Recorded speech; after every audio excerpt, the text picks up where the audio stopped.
Hi, this is Iris Grimmigan, founder of BalancePhysician.com and creator of the Balanced Physician Retention Initiative.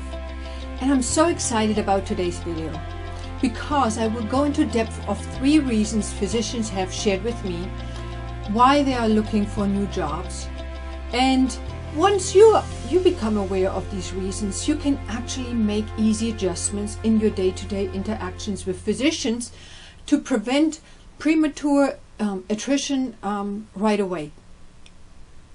Now, talking with physicians every day and working with them for many months, I obviously know the frustrations they feel regarding their jobs or their lives in general. And I know the many sub-reasons why physicians move, but for the sake of time, I just want to mention the 3 major ones. And the first one I want to start out with is personal and family reasons. Relocation and family responsibilities consistently top the list of reasons for voluntary departures mentioned by many of the physicians I work with. And these circumstances are often outside of the control of you and the organization. So, for example, I know of a physician who enjoyed her practice tremendously, but she moved away because the school system in the rural area wasn't what she wanted for her children. And so she decided to move back to a metropolitan area in order to provide her kids a better education. Now, with the rise of employed physicians by large health systems, it is much easier for them nowadays to move when practicing in an employed model than rather when they are in a private practice, where they, in that case, be more personally and financially invested. And this is a trend, or this trend is compounded by a rise also in 2 physician couples. Retention can also be a challenge if a physician accepts a job while his or her spouse is still in training. And what matters is, though, that these matters are addressed in the recruitment phase and possible solutions are explored before the contract is signed. Because when you look at the financial impact up front, this physician may not even be viable for a short-term solution. And some personal circumstances just cannot be influenced by the organization, but then there are still a few things that the organization can do to incorporate the spouse and family in the retention process and support the physician when challenges arise. A second reason for turnover is cultural misfit and the absence of a cohesive, supportive culture amongst the physicians. What I'm experiencing in my conversation with physicians over and over again is that a common contributor to turnover is a mismatch between the physician's expectations and organizational culture or rules, or what they also like to call cultural fit or lack of that, which at the end really influences the job satisfaction. Of course, these cultural and organizational misfits can be subcategorized into compensation issues, lack of or bad chemistry with partners, lack of control over their practice, etc.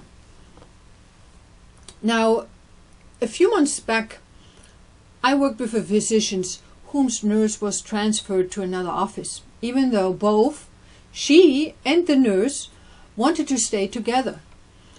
Now, the physician had no authority whatsoever over the decision, and she also had no say about the new nurse that was transferred into her office. Now, obviously, she was very upset about this decision, and thankfully she addressed this topic in one of our meetings.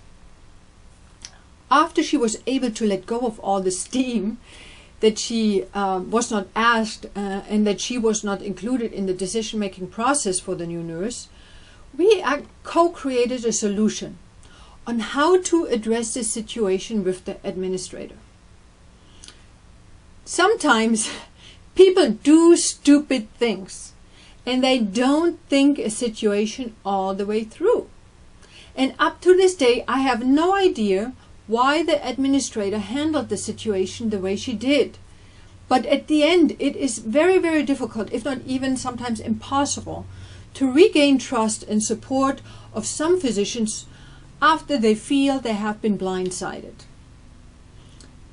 That is also one reason why I mention the importance of effective communication as one of the fundamental skills in all of my programs for physicians. I teach them practical communication tools to lead controversial conversations with poise and open-mindedness. And to be honest, without communication, we have nothing. And lack of communication is so many times is another reason why physicians don't feel appreciated and then actually leave an organization. And last but not least, the third reason I want to mention why physicians leave prematurely are broken promises. And I hear these most frequently from clients. Physicians leave due to disappointment over what they consider to be broken promises, such as patient volume falling short of expectations at hiring, longer hours, weekend hours, outreach expected, inpatient duties expected, or partnerships not becoming available when the physician perceived they would be. And one example would be, I talked with a primary care doctor who accepted a position in a new organization because they promised her that she would not be on the call schedule.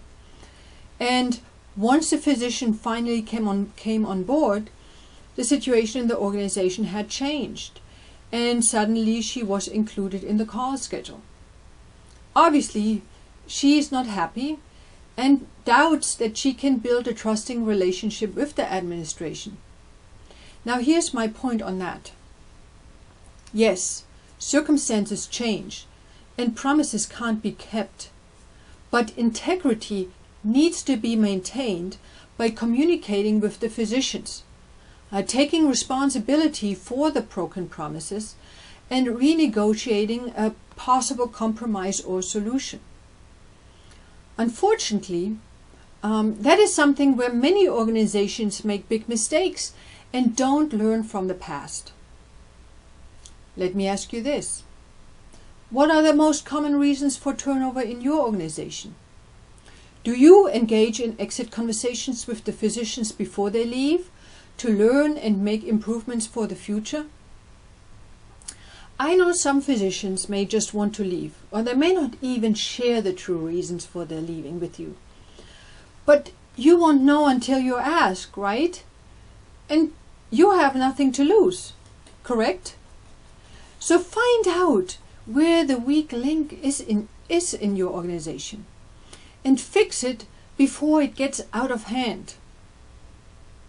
Now in the next video, I will share with you 3 easily to implement and low-cost solutions that can make a huge difference in your turnover numbers and save your organization millions of dollars each year. And I will also share with you the time frame when physicians typically decide whether they are going to stay long-term or whether they will accept recruiter calls. So you definitely don't want to miss that. So I will see you again in a couple of days. Bye for now.